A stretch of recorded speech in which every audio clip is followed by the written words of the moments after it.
पूरा वचन के साथ बोलते हैं, मौत एक दिन सबको आएगी। मैंने भी बहुत कुछ खोया है।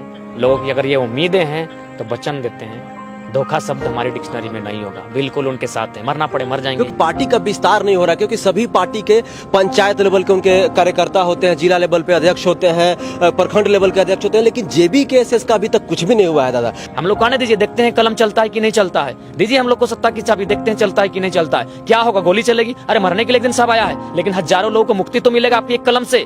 81 में से कितने विधानसभा सीट पे चुनाव लड़ेंगे दादा? तो आइए मिलकर चुनाव भी लड़ते हैं, पॉलिटिकल रिफॉर्म की ओर बढ़ते हैं। क्योंकि जब तक सत्ता में आप नहीं रहेंगे, आपका हाउस में रिप्रेजेंट करने वाला नहीं रहेगा, तब तक फिर आपकी बात को रखेगा कौन? ऐसे लोगों को मुझे चुनना है, ऐसे लोगों को विधायक बनाएंगे, ऐसे लोगों को सांसद, वो क्राइटेरिया क्या होगा दादा? बाकी विधायक भी तो वही कर रहे हैं। विधायक बने, दो चार को काम अच्छा किए, नली गली सड़क बनाएं, अपना जेब भरें, अपना प्रॉपर्टी बढ़ाएं, चल दिए, तो फिर आप में न्यू क्या होगा? जैसे ही उठते हैं सब जाने लगता है, दूसरा लोग को कोई नहीं सुनता है। ये सबसे बड़ी समस्या है दादा। आज पूरे झारखंड में एक ही नारा लग रहा है, next CM tiger Jairam Mahato.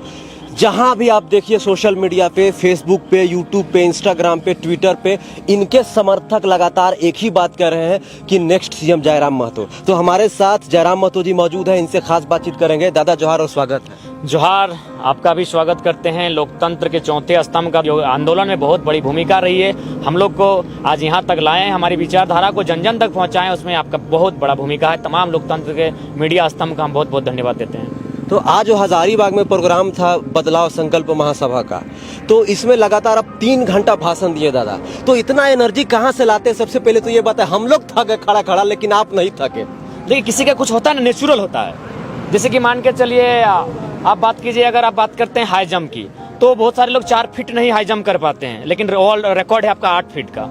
8 feet यानी हमारी इतनी हाइट को जंप करना। तो कुछ चीजें किसी की नेचुरल होती है। तो मेरा जो बात रखना, स्पीच करना, ये मेरा नेचुरल है, बचपन से ही हम ऐसे हैं। ये तो 3 घंटा रखते हैं। जब कभी कभी फुटबॉल के मैदान में जाते थे तो पूरा हिस्ट्री ज्योग्राफी सुना के 6 घंटा बात रख देते थे। अच्छा दादा, ये बताइए कि जैसे कि आप लोग का एक बहुत बड़ा मुद्दा है 1932, तो मुख्यमंत्री हेमंत सोरेन जी अभी सभा किए थे नावाडी में। वो बोले कि 1932 मेरा मुद्दा था, मुद्दा है और आगे भी रहेगा। जो आपका मुद्दा है वो खुद अडॉप्ट कर लेंगे, उस मुद्दे पे आगे जो अप्लाई करेंगे 1932, तो फिर आप लोग का मुद्दा कहाँ से रह जाएगा? मुद्दा समाप्त नहीं होगा। उनको बोलिए कि आप सत्ता में हैं। सबसे पहली बात है, एक मैं बार बार रिपीट करता हूं, झारखंड को अगर सुधारना है तो मुझे लगता है 2-3 कारणों से झारखंड सुधर जाएगा। सबसे पहला बात है, जमीन पर जबरन कब्जा, कंपनी का हो, बिल्डर्स का हो, भू माफिया का हो, या फिर जो दबंग है जो अन्य राज्यों के उनका कब्जा। अगर इसको आप रोक लेते हैं, गवर्नमेंट आपकी है। जबकि भूमि अधिग्रहण अधिनियम भी कहता है कि अगर या कोई भी कंपनी अगर किसी जमीन का अधिग्रहण किया है किसी योजना परियोजना के लिए, अगर उस पर कोई कार्य नहीं होता है तो 5 साल के बाद उसे जमीन को वापस करना चाहिए। ये शक्ति राज्य सरकार के पास है।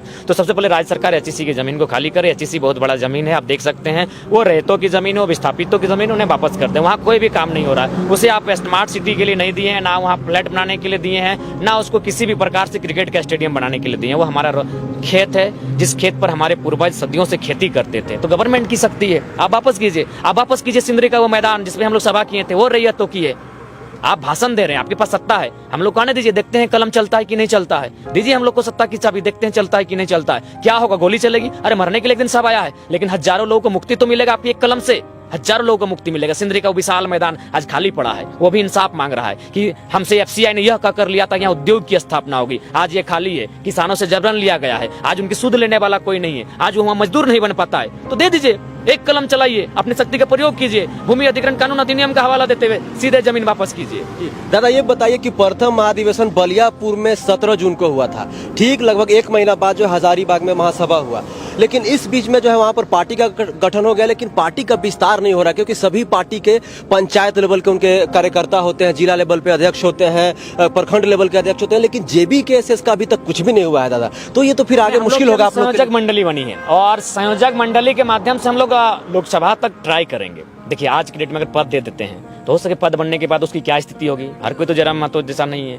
हो सके कि उसमें क्या बदलाव आएंगे। तो 6 महीना हम लोग उस पर जांचेंगे कि वास्तव में आप टिकने के योग्य है नहीं है कि नहीं है। तो हम लोग की भी संयोजक मंडली के माध्यम से काम चलेगा, उसके माध्यम से कमेटी का विस्तार होगा और फाइनली जब देखेंगे जिसको निष्ठावान तरीके से जमीन पर लगा हुआ देखेंगे, डटा हुआ देखेंगे, फिर हम लोग आगे। दादा आप तो कोयलांचल में बहुत ही ज्यादा प्रसिद्ध है पूरे झारखंड में, लेकिन संथाल परगना की मैं बात करूं, मैं लगातार घूमता हूं, मेरा रिपोर्टिंग एक जगह पे नहीं होता है, झारखंड के सभी जिले में जाता हूं, लेकिन वहां पर जिस प्रकार से, क्योंकि मैं जाता हूं तो आपके बारे में बात जरूर रखता हूं कि जिस प्रकार से आप जो अन्य पार्टियां हैं जैसे कांग्रेस, बीजेपी, जेएमएम, माजपा, सबको जानते हैं, तो एक नई पार्टी का गठन हुआ है झारखंड में JBKSS, तो क्या उस पार्टी को जानते हैं? तो कहते हैं कि नहीं। तो क्या जयराम महतो को जानते हैं? तो ज्यादातर जवाब आता है कि नहीं जानते हैं। इस पे क्या कहना चाहिए? बिल्कुल स्वाभाविक सी बात है, आज भी झारखंड के बहुत सारे गांव रिमोट एरिया में बसे हैं, स्वाभाविक बात, इसमें कोई ये बात नहीं कि भाई हमको नहीं जानते हैं तो क्या कोई गुनाह नहीं है, सही बात है, नहीं जानते होंगे, स्वाभाविक है। हो सके मेरा जो जिला है वहाँ भी बहुत सारे लोग हमको नहीं जानते हैं, तो इसमें कोई नई बात नहीं होनी चाहिए और इसमें कोई माने ऐसा विशेष नहीं होना चाहिए। अब विषय ये रहा कि वो जानेंगे कैसे, तो जाहिर सी बात है वहाँ भी आंदोलन हो रहा है, संथाल प्रोग्राम में गोड्डा में अडानी प्लांट को लेकर आंदोलन हो रहा है, तो जाहिर सी बात है कि जो लोग आंदोलन कर रहे हैं उनके साथ बात करेंगे कि हम लोग का तो मकसद एक ही है, आंदोलन के माध्यम से उपजे हैं, तो आइए मिलकर चुनाव भी लड़ते हैं, पॉलिटिकल रिफॉर्म की ओर बढ़ते हैं, क्योंकि जब तक सत्ता में आप नहीं रहेंगे, आपका हाउस में रिप्रेजेंट करने वाला नहीं रहेगा, तब तक फिर आपकी बात को वहाँ रखेगा कौन।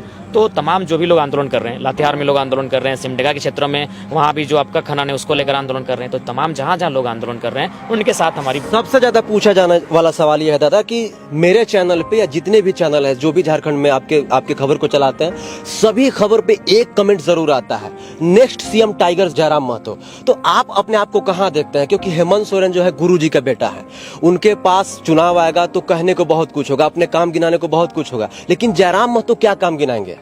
देखिए हम लोग काम नहीं, हम लोग नए तरीके गिनाएंगे कि नए तरीकों से राजनीति को अगर हम लोग लेके चलते हैं तो हम लोग विशेष कुछ नहीं करेंगे, अपने आप को सीधे रास्ते पर रखेंगे, हम टेढ़े रास्ते पे जाने का प्रयास नहीं करेंगे। दैट मीन भ्रष्टाचार के साथ, कंपनियों के साठगांठ के साथ, कंपनियों के रहमो करम पर, तो मुझे लगता है एक बहुत सुंदर रास्ता हम लोग को बहुत दूर तक लेकर जाएगा। नेक्स्ट हम टाइगर जयराम महतो के बारे में बताइए, इस पे क्या कहना चाहिए? देखिए एक आइडियोलॉजी, जरा आज भी मैं पूछ रहा था, एक महिला बूढ़ा बुजुर्ग सभी लोग से पूछे तो सब लोग यही कहे कि next CM tiger Jairam Mahto, लड़की धोखा दे सकती है लेकिन टाइगर जयराम महतो कभी नहीं धोखा देगा। सच बता रहा हूँ, ये वीडियो आप देख लीजिए। तो जब ऐसा बात है तो हम पूरा वचन के साथ बोलते हैं, मौत एक दिन सबको आएगी, मैंने भी बहुत कुछ खोया है, लोगों की अगर ये उम्मीदें हैं तो वचन देते हैं, धोखा शब्द हमारी डिक्शनरी में नहीं होगा, बिल्कुल उनके साथ है, मरना पड़े मर जाएंगे। क्योंकि आपके साथ में उनकी गजब की उम्मीदें जुड़ी हुई है, मतलब लोग भावुक हो जाते हैं आपके बारे में बोलते बोलते।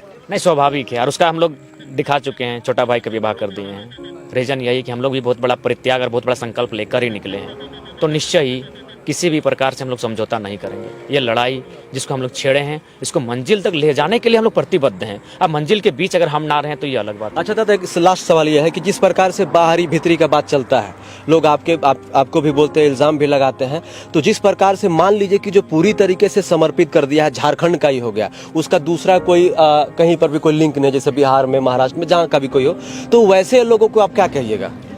देखिए हम तो आज लगभग हमको लगता है 15 से 20 मिनट हम इस कंसेप्ट पे बात किए, और इस पर हम नाम लेके बिहार यूपी, क्योंकि उन्हीं का ज़्यादातर यहाँ वर्चस्व है, हम नाम लेके बाकायदा किए कि हम तो आपके ही हिस्से को काट कर एक राज्य बनाए हैं, आपको हम बड़ा भाई मानते हैं बिहार वालों, लेकिन जब हमने छोटे भाई को छोटा हिस्सा दे दिया है, आपके भूभाग से काटकर हम लोग 79,000 वर्ग किलोमीटर, मान के चलिए 50 साल पहले यहाँ के आके बस गए, पर आएंगे, पूरी बात पर आएंगे, तो जब हम ले चुके हैं तो ये राज्य हमारा है, ये खेत हमारा, ये जमीन का टुकड़ा हमारा है, इस पर जो भी फसल उगाएंगे उसका निर्णय हमें करने दीजिए, इस पर क्या फसल लगेगा, उस फसल की कटाई कैसे करेंगे, ये निर्णय हमारा होना चाहिए, उस फसल को कितने दामों पर बेचेंगे, कहाँ ले जाकर बेचेंगे, मतलब कहने का मतलब ये खेत का हिस्सा मेरा है, इस पर निर्णय हमारा होना चाहिए, तो इसलिए हम उनको बड़ा भाई मानते हैं। अब ये सवाल आया, अगर आप ह्यूमैनिटी की बात करेंगे, मानवता की बात करेंगे, झारखंड के लोग मानवता पे विश्वास करते हैं, इसीलिए तो पूरा बिहार यूपी बंगाल वालों को बसा के रखा है, और अधिकार भी छाती चढ़ के लेते हैं, दूसरे राज्यों में दम नहीं होता है किसी का।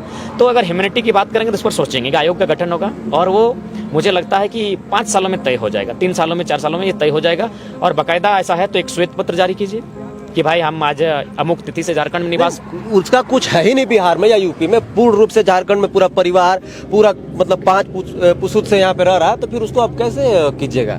तो आखिर आयोग का काम क्या होता है? आयोग इसीलिए गठन होती है जो एक एक पॉइंट तक जाके सर्च करके ले आती, तो हमें रिपोर्ट कर देगी हाँ अमुक व्यक्ति इस राज्य का नहीं है, किंतु उसका बाकी जो राज्य उसका वहाँ भी उसका कोई कनेक्शन नहीं रहेगा, तो उस परिस्थिति में कुछ उस समय का जो विचार होगा, उम्मीद रखिए माने बेहतर ही होगा। और दूसरे राज्यों की बात करें तो देखिए आप असम चले जाइए, 1947 से पहले लोग गए, लेकिन आज भी उनको असमी का दर्जा नहीं मिला है, लेकिन हम लोग मानवता की अगर बात करेंगे तो उस समय देखा जाएगा उसका कनेक्शन ही नहीं रहा, तो फिर उसको बहुत सारी चीज़ें हैं जिसमें हम उसको परिभाषित कर सकते हैं। 81 में से कितने विधानसभा सीट पे चुनाव लड़ेंगे दादा?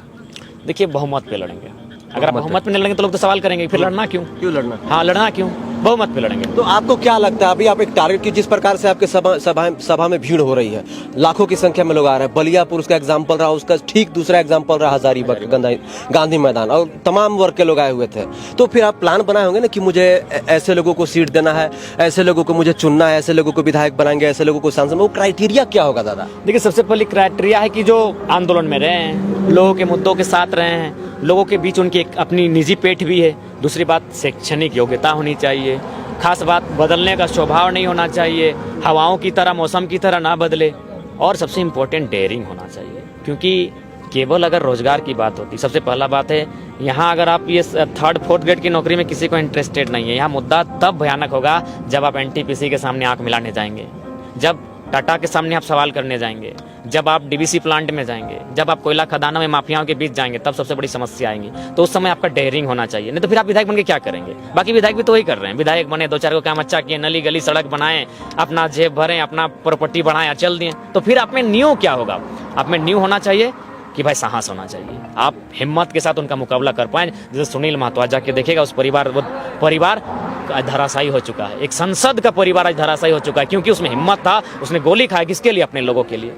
अच्छा दादा, बस 2 मिनट समय लूंगा। जिस प्रकार से आपके भाषा आंदोलन में बहुत सारे आपके युवा क्रांतिकारी साथी थे, जैसे रिजवान का नाम आता है और भी बहुत सारे लोगों का नाम आता है, मुझे नहीं मालूम है, आप बेहतर जानते होंगे। वो लोग अलग अलग पार्टी बना रहे हैं, बिखर एक में क्यों? आप लोग के मुद्दे सभी लोगों के एक ही है, सभी लोग झारखंड को बचाने के लिए लड़ रहे हैं, तो एक में क्यों नहीं शामिल हो जाते, एकजुट क्यों नहीं होते हैं? देखिए, इसको हम लोग कह सकते हैं कि हो सके उनके पीछे कोई पॉलिटिकल पार्टियां काम कर रही है, क्योंकि वो लोग पार्टी में थे, पॉलिटिकल पार्टियों से जुड़े थे, कोई जिला महासचिव, कोई फलाना मोर्चा का जिला के पद तक रह चुके हैं, तो उनकी तो भाई पॉलिटिकल महत्वाकांक्षा रही है, पॉलिटिक्स में वो लोग रहे हैं। और दूसरा बात, हमने स्पष्ट कहा कि हमने तो किसी को कुछ नहीं, हमने सबको लेकर चला है, बाकायदा हम लोग साथ लेके चले हैं, साथ घुमाए हैं। उसके बाद अगर आपको कोई डिस्टर्ब करता है तो वो आपकी विचारधारा है, हम लोग तो और स्पष्ट विश्वसनीयता सबसे बड़ी बात है।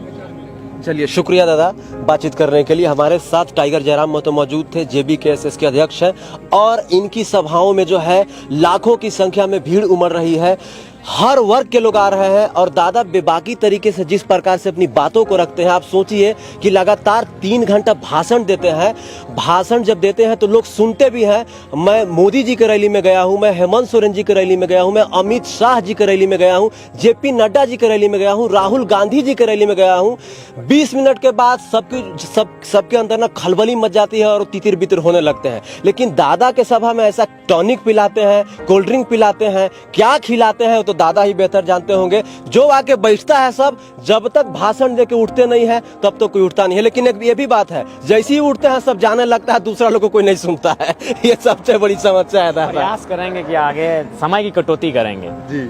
हाँ, ये बात देखिए, हम भी जो 3 घंटा है उसको 1 घंटा, सवा घंटा में तब्दील करेंगे। एक्चुअली देखिए, हम लोग एक फिलोसफी PhD के स्टूडेंट हैं, हम लोग का अनुभव है, लगभग 7-8 साल हम पढ़ाए हैं, तो हम लोग का नेचर ये एक्सप्लेन करना। जब तक हम चीजों को एक्सप्लेन नहीं करेंगे मजा नहीं है। जी, शुक्रिया। इसलिए 3 घंटा लग जाता है एक्सप्लेनेशन। कैसा लगा बातचीत कमेंट करके बताइए, चैनल को सब्सक्राइब कीजिए, वीडियो को ज्यादा से ज्यादा शेयर कीजिए। जय हिंद, वंदे मातरम, जोहार झारखंड। शुक्रिया दादा।